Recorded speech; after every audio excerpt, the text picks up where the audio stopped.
Good evening, ma'am. Tonight we will tackle chapter 11 entitled Implementation, Problem Solving, and Audit Inspection. Drills and rehearsals. Some areas of security programs would need regular drills or rehearsals, which anticipate conditions and crisis.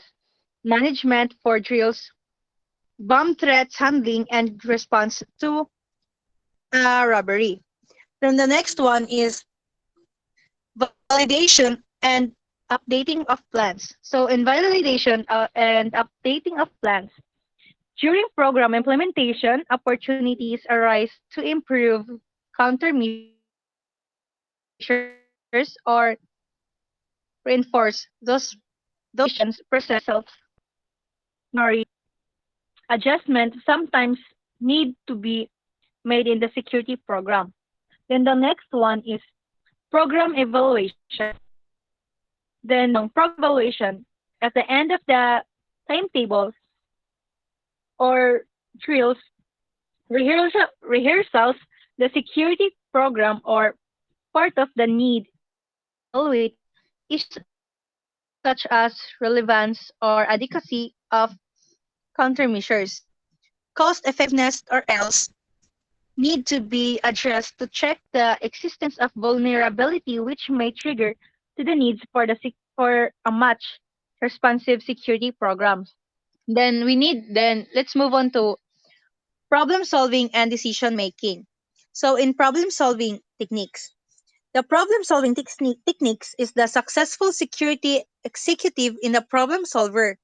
He is able to solve most of the problems through quick evaluation of the situations against experience and logic employing the following 7 steps of problem solving.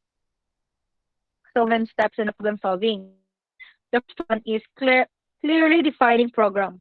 Clearly defining problem is he ensures he has the complete grasp, grasp, grasp of the problem in hand. He is able to define and clearly issues involved. So the first one is clear defining problem. We need to define a problem first if unsa na siya nga problem. Then the second one is gathering information. Gathering information, he gathers informational research and interviews. It may require putting the information gathered in document form, in tapes or indexes. Problem, napunta sa gathering information. We need to conduct a research, interview, then butang sa kaning ibutang na to siya into the document form. Aron di mawala. Then the one is interpretation. Human mo gathered information, mo interpretation na po nimo. Ang nasa interpretation is the gathered information are put together to arrive at a clearer picture and try to assert the meaning and related implications. So, mo na siya nga, we need to interpret it kay tungod nag-gather naman tao data or information. Then sa sunod is the fourth one is developing solution. So humana i-develop na po nato ang solution if aron na man siya problem. So developing the security executive may come out when a solution and several alternatives steps. He should be guided by the principles and techniques effective management and company policies. So nag-develop na ta og solution. Moadto na pud ta sa selecting the best solution. Ang mana naman tag-develop sa solution, daghan tag na-gather nga data, na-interpret nato, mag-select na pud ta og unsay best nga solution aron mahumala siya nga problem. So and the best selecting the best solution is from several alternatives The security executive select the best practical solution considering the short and long-term effect of each possible solution. So ato to siyang i-select ang kanang i-consider to ang kaning sa short or the long term nga mo effect ang kana siya nga solution. Then the sixth one is putting the solution into operation. Humana to siya og kanang select sa best nga solution, i-put na po na to siya or i-attach na siya nga kana nga solution. Putting the solution into operation. One is the most appropriate solution and chosen. Implementation is next. So this is critical as it may involve changes be difficult to accept. There might be a need to sell the solution to others. Then the next one is the last one is evaluating the effectiveness. So pag evaluate mo sa effectiveness, the plan or solution should be reviewed periodically for effectiveness. A comparison between the ideal solution and the actual practice may be made. So, ano to siya? Ang problem-solving techniques. First is clearly defining problems. So, i-define gid mo kung sa gina siya nga problema. The second one is gathering information. Mag-gather ka kaning a lot of information aron maka-create mo og kaning solution. And the third one is interpretation. I-interpret nimo ang kanang mga na-gather nimo nga information. And the fourth one is developing a solution. Dira na nimo ma-develop og unsa gyud ang angay nimong ibutangan nga solution sa kana nga problema. Then the fifth one is selecting the best solution. Mag-select ka og sa katong na-gather nimo nga data, og sa katong na-develop nimo nga solution, mag-select ka og kanang best nga solution, ma-long or ma-short term man siya, nga ma-effect ana siya nga problem. Then, the sixth one is putting the solution into operation. I-put nimo na siya nga solution aron nga malantaw nimo og effective ba or dili. Then, the last one is evaluate nimo siya. Evaluate nimo siya og effective ba ang kanang gibutang nimo nga solution dira sa kanang nga problem. Kumana siya. That's all. Thank you. Next.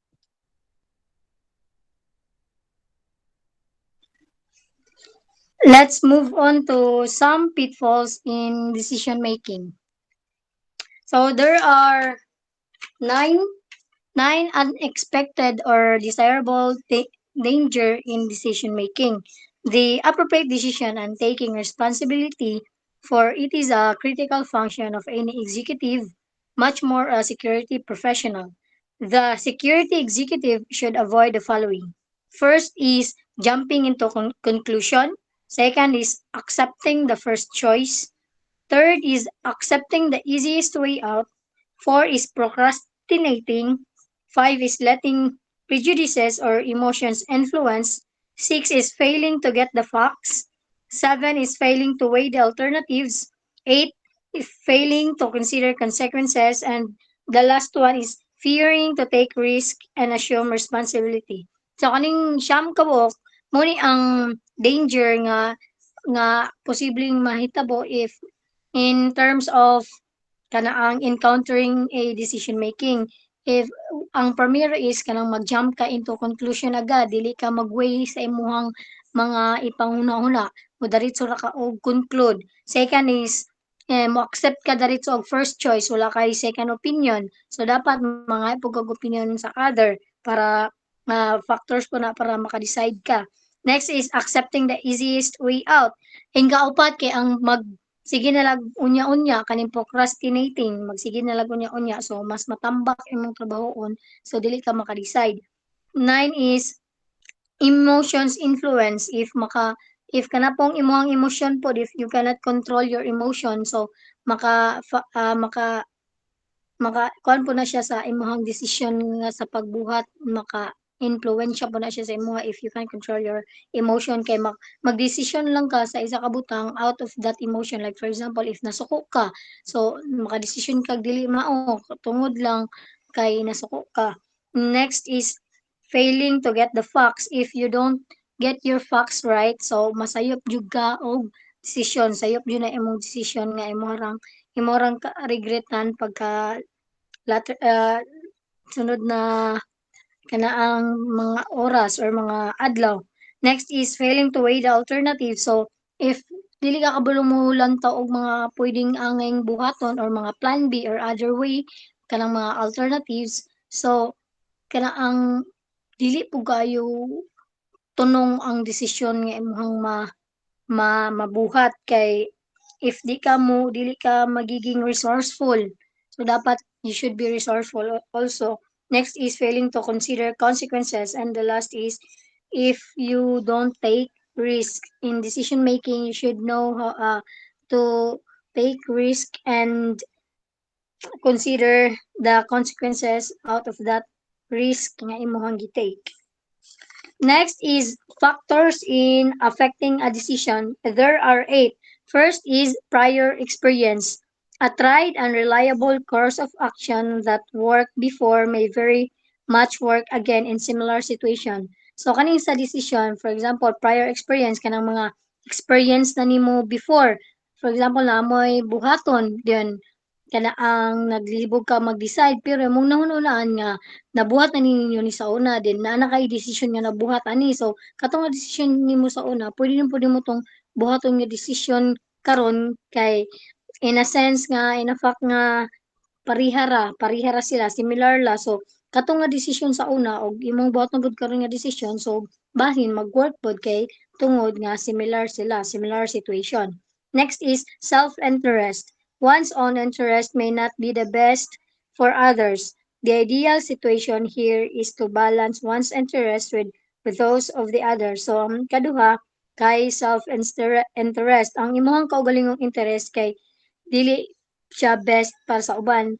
Dapat you should also consider the thought and idea of other people, of your companion or your peers. Dapat sa imong group of people nga nabilong ka sa isa ka organization dapat i-consider po nila nimo ang ilang thoughts and ideas dili lang kay ang imong sariling pang-interest kay your own interest may not be the best for others.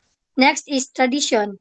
There are good traditions, but there are those that limit the way of doing things and become the basis for decision because they form the easiest way out. Si kaduha is the tradition. Naayo bang tradition nga maayo na puy uban nga dili nga makaapekto pod sa kuan nimo pagdesisyon nimo kay nay uban nga kanang tradisyon nga makalimit sa pagbuhat og butang nga maka maka kuan sa imo para mag-decide.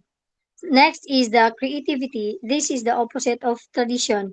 It has resulted in a lot of good in some areas, but for the sake of change is not a healthy way to arrive at a decision. Next is creativity.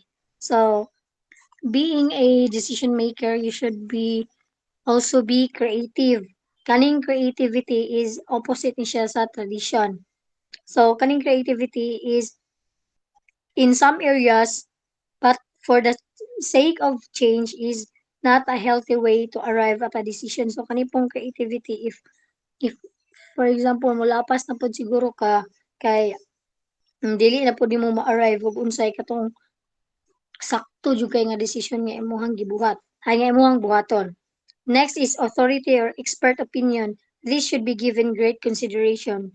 However, the security executive should make certain that they are really experts rather than products of media hype. So kaning authority or expert opinion dapat tagaan po ni og kanaang bili sa if magbuhat ka og desisyon kay kani siya dapat you are really sure nga you you give an opinion but kanang nga opinion is you gathered facts before you say that opinion kay the security executive should make certain that they are really experts rather than products of media hype rather than kanang mararag pa pachuy-chuy nguna na dapat they should they should kana ang musulti gid sila nga expert sila ani nga butang. So ikaunom kay logical thinking. The decision is based on sufficient facts and thorough analysis leading to clear conclusion and a good decision. So kaning pag decision making di ay kani siya kaning para mag-come up to isa ka decision, it needs a logical thinking. It requires thinking critically, critical thinking and logical thinking kay you should dapat mananigod kay mag-gather ka una og mga kanaang mga facts, not just mga tumo-tumo lang sa mga tao, but it should be facts, sufficient facts, and thorough analysis or evaluation before making into a decision para makabuhat ka og kanaang sakto nga conclusion or kanaang decision. Dapat you should think logically, dapat mag-gather ka muna og facts. Next is emotion and prejudice. The decision should be free from bias and sentiment. It may lead to favoritism and irrational decision making. So kaning emotion and prejudice, this is also a factors affecting decision. Dapat ang decision nga imong gibuhat dili siya bias. It must be free from bias and sentiment. Next is ease of execution. All things being equal, security executives confronted with problems would like an easy way out, but the easy way out is not usually the best way out. Next is the security audit and inspection.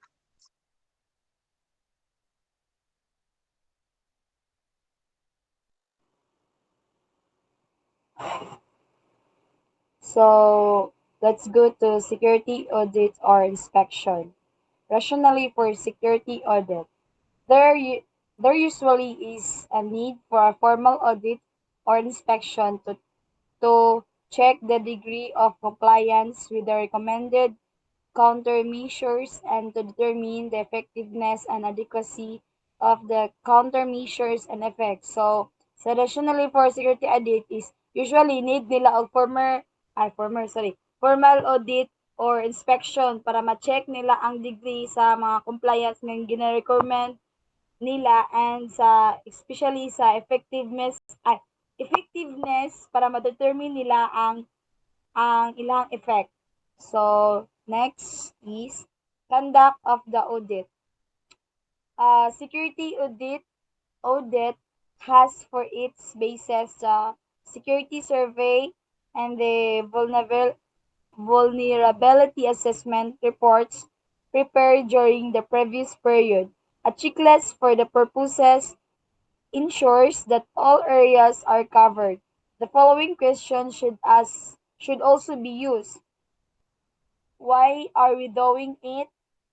And must we do it all?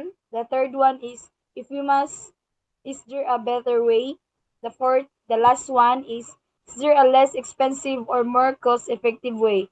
So ang conduct of audit is nag-base na sila og survey, security survey and assessment report. So mo nilang mga mga tawanay kana bitaw common nga question gud nga mo ni ang ilang kaning upat kaning why, must, if we, og is there kaning ana. So formal and informal security audit. A formal security inspection is announced and is communicated to organization or unit in advance. All documentation needed are prepared beforehand, and informal audit are the result of an entrenched and institutionalized system understood and accepted as a part of the organization life conducted in a spirit of cooperation and understanding. Structured and unstructured audit. A structured audit has a format or logical sequence to the process. So ang structured audit na siya format or logical sequence kanang to processing or tawag na para ma-process bitaw ana. Ang unstructured audit is a random manner without any formal or logical sequencing. ascertaining compliance. The inspector should establish that the countermeasures are as they ought to be. It is possible that the unit or people being audited do not do what is expected of them. Deficiencies, notes should always be highlighted and followed through scheduled and implemented. Otherwise, vulnerability will persist. So that's all. Thank you.